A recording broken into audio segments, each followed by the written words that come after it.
அன்பு நண்பர்களே, ஒரு 3 பேர் கேட்டுட்டாங்க கிட்டத்தட்ட. "அண்ணே நீங்க டெய்லி ராசி பலன் சொல்றீங்க ஈவிஓல.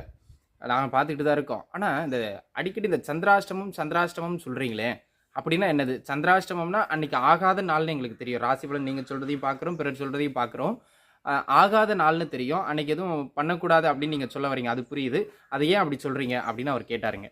சந்திர அஷ்டமம் அப்படின்னா ஒண்ணும் இல்லைங்க. சந்திரன் அப்படிங்கிறது நம்மளுடைய மனதை குறிக்கின்ற காரக கிரகம். அன்றாடம் நாம் செய்கின்ற செயல்கள்ல மனம், அதாவது சிந்தனை அங்க ஒன்றி இருந்தா தான் நம்மளால கரெக்ட்டா அந்த காரியத்த செஞ்சு முடிக்க முடியும்.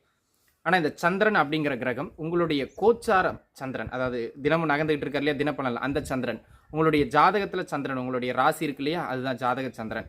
உங்களுடைய ஜென்ம ராசிக்கு 8ஆம் வீட்டுல போயிட்டு மறைகின்ற பொழுது, 8ஆம் இடம் மிக கடுமையான மறைவு ஸ்தானம், முழுக்க பலம் இழக்கும் அங்க கிரகம். அப்போ மனதை குறிக்கின்ற காரக கிரகம் பலம் இழக்கும் போது மனம் தடுமாறும். அதனால நம்மளோட